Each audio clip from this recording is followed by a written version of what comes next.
Strathcona Park was set aside as a reserve in 1910. Campbell River in the 1940s was just a settlement. It didn't even become a village until the late 40s. I guess the idea had been that this could have been some kind of a new park, sort of along the lines of the national parks in British Columbia and Alberta. People at that time who were lobbying for some kind of a wilderness area to be set aside on Vancouver Island were also feeling the pressures of life changing. The Ellison expedition was formed, and the Premier of BC at the time, Richard McBride, sent these 23 people on an expedition to discover if this 250,000 hectare area that he had set aside would be good as this wilderness park that people were pressuring him to form. That became a recommendation that they establish Strathcona as a park, and it became the first provincial park in British Columbia. This triangle that they set aside in the middle of the island contained mineral claims and timber licenses. People had been mining in the park in small ways up until that time. I mean, that mine, they initially built it. It was only supposed to run for 5 years. That's why everything was built out of wood in the mill and everything, because it'd be easy to get rid of. I saw an ad in the paper for Myra Falls operation, so I applied for a job here. And he made it a point that the working environment out there is definitely different than anywhere else. You are male dominated. Some of the employees don't have grade 12 education, so they need you to mother them a little bit. And he said that the language was can be quite foul, and how did I feel about that? And I said, I don't care. And he said, you're hired. The mine kept finding as much ore as they mined every year. And so the mine just kept going and going. They loved the idea that Campbell River was going to become important, that lots of people were going to come, and they were building schools. Where it is, it's a very sensitive place. It's in the middle of Strathcona Park. And Strathcona Park is a Class A park for British Columbia.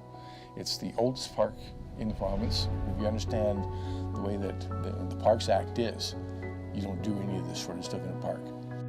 They were able to circumvent that because the Minister of Recreation at that time, Kiernan, he had been the Minister of Mines, and he reclassified that area so that they could develop a mine there.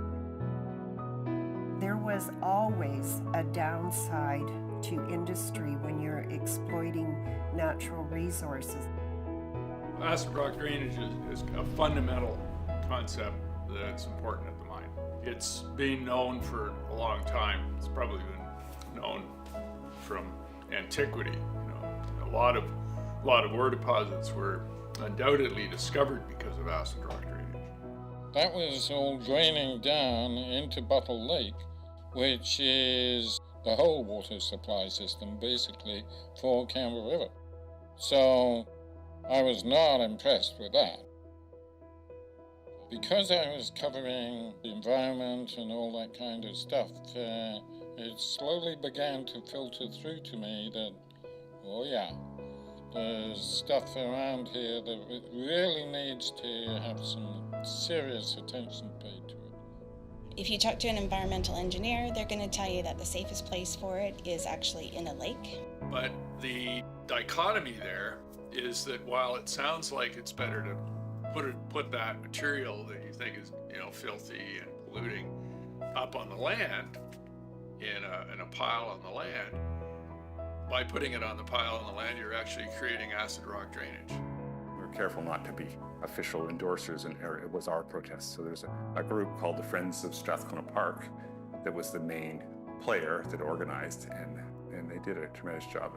And I think I said my father was dying at the time too, so it was one of his pet things that he, you know.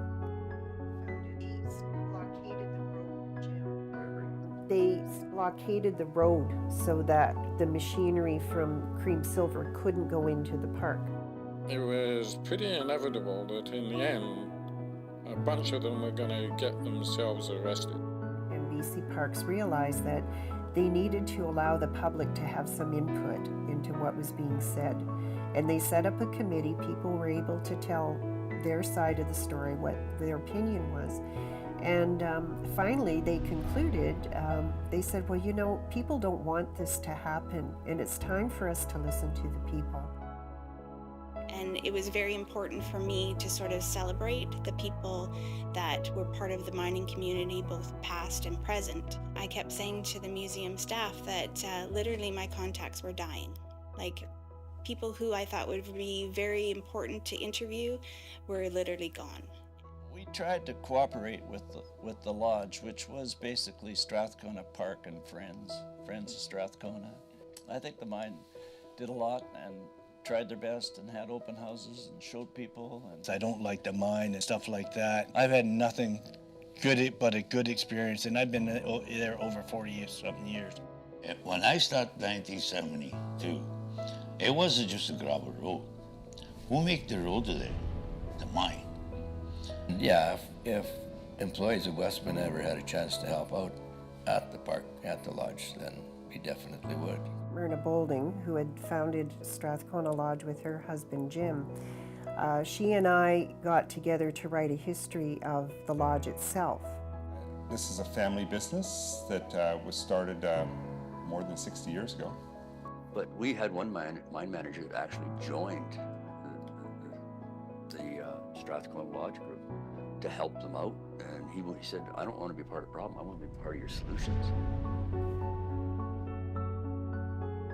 It's probably the biggest thing is what do you do with it afterwards? How do you remediate it? How do you deal with all the disturbed ground and how that might, for a long term, be a problem? We can't really do anything to piss anybody off, or we're going to be shut down. So we have a lot of safeguards in place to make sure that there's no spills and stuff like that. The fact that there's not a lot of knowledge about the mine isn't, I'd say it's probably somewhat by design. We were always aware that Big Brother's always watching. And you do something bad in the park, somebody's going to notice it, and it's going to get out type thing. And you're going to have either local environmental groups that are concerned about you being there and want to make sure you're doing it right, all the way up to the government. You're going to have to work together. You're going to have to realize that all your decisions impact everyone else.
Oh, I thought it was a great idea to bring everyone together because it works as a wrap-up. Many of us are connected together. We already know each other, and then I've been curious about the people who I don't know, and looking for an opportunity to meet them.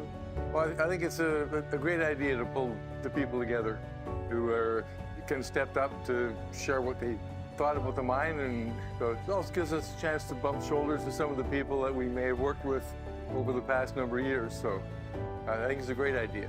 I think it's pretty cool because this way we get to see all the parts.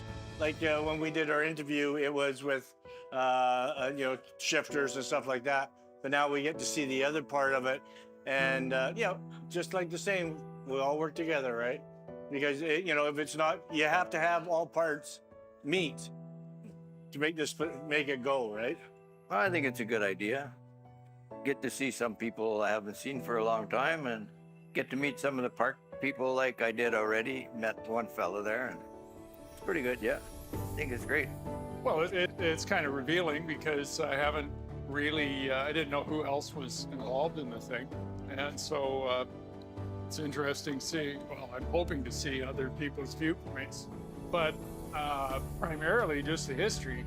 You know, I've talked to one guy who was there early on before I'd ever been involved in it. So it's kind of neat to see what other people experience over the course of the life of the mine, which is now, 5 decades. Well, I think I think the whole thing is super important because it's really easy for people to get, into some little narrative that isn't based on anything. It isn't based on any real facts. And so it's good to really put some of that out there, even if there are a couple of points of view. Really could be a very valuable resource for any young people that are interested in the park and the mine and just the area. And I think that one thing I felt there, we often talked about putting out some sort of a booklet for the schools, and I don't know if it's ever been done. But with Myra Bolding, we did put together a history of the lodge, which does address the mine and the park. And that's something that I think every school should have and that all school children should be aware of. Well, I think any of the younger generation, or I guess people coming into the workforce now, I would hope that they kind of see what the mining industry is all about. It's community building, but also gives people a very good career to look forward to. So the number of people that I grew up with and worked with, they were lifers in the mining industry, whether they were the pack sack miners, and they worked in lots of different mines all around the country, a lot of them all around the world. And even after they've left mining locally here, they've been able to go just about anywhere that they want. Because the local mining experience here, we always told people, if you can mine at Myra Falls, you can mine anywhere in the world. Because it's a complicated mining environment there. And if you learn your trade here, you can take that just about anywhere you want to go.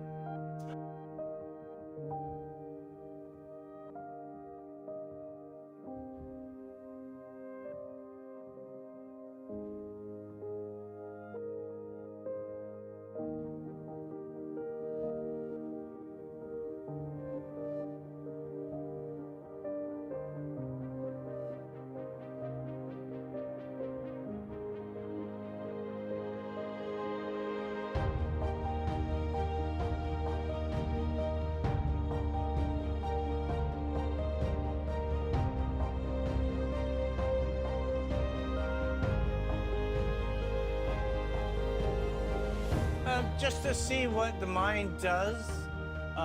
It employs people. It does trails and stuff for the park, and it helps so many companies in town.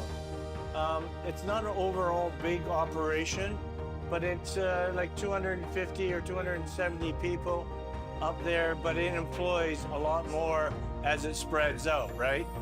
With the suppliers and other people fixing everything. So it is a big part of Campbell River is the mine. So, and with the park, like I say, we do the trails, we fix the bridges, and we work with them because we have to coexist together, right? Well, the history is a big thing. I mean, that's pumped a lot of people working. A lot of people in town here when fishing and logging was not doing so good. So it's a big part of this town. Has been for 60 some odd years, probably be still going 60 years from now. So, but yeah, I think it's good for the young kids to learn the history of mining, and it's a good field, a good industry to get into. So, I got a son that's still working there. I got a nephew that's working there. So a lot of good things come out of that place. This one here is my son, Kevin. He works up at the mine underground as a shock reader. And this big fella here is my nephew, Jeff. and he's the surface superintendent up at the mine. Well, we still got 2 people up there. There used to be 5 Mays, now they're down to 2, so we're all getting older.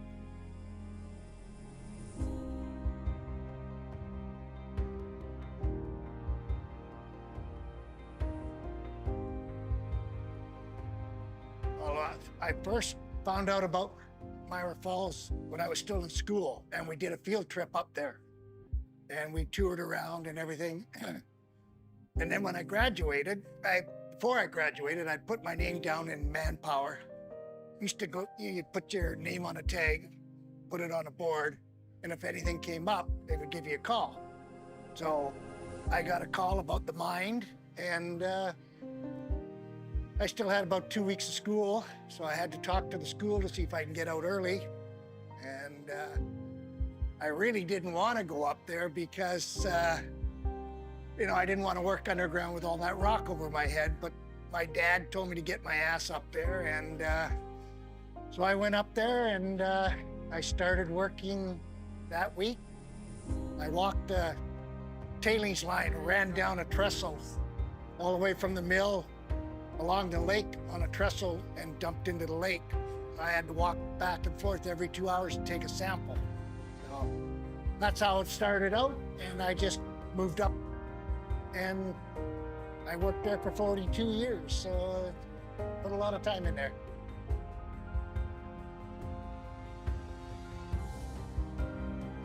Back in the day, I've done a few jobs. I worked at sawmills and stuff like that. And then the opportunity had come to get up into the mine because my bigger brother was already working there. He says, "Hey, there's a job opening. Do you want it?" I said, "Well, what is it?" He said, "Well, it's a janitor in bucking samples." And well, I'm not going to be a janitor. So I phoned around or sent out resumes to different places, and the only response I got was Western Mines on the island. So I told my wife that I finally got a job, and 7 o'clock at night I went to try to get gas, to have enough gas to get out there. Nothing open in town. Sunday night, everything closed down at 6 p.m. So I was late for my job interview.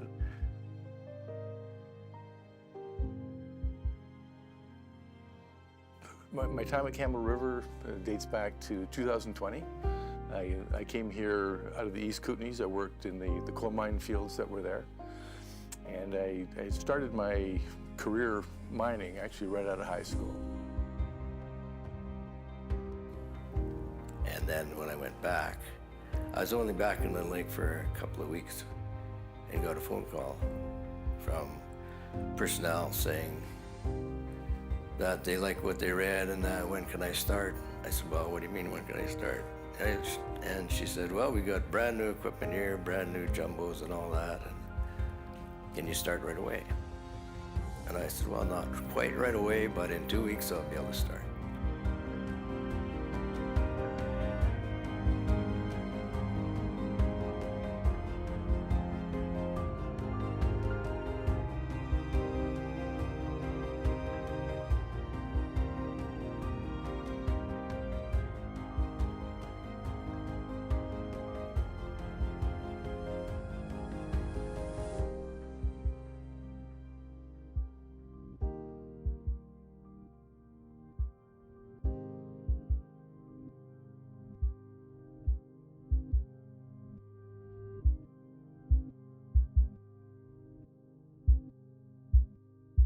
But you know what I never told you is that I did win the Mineers Award of the Year.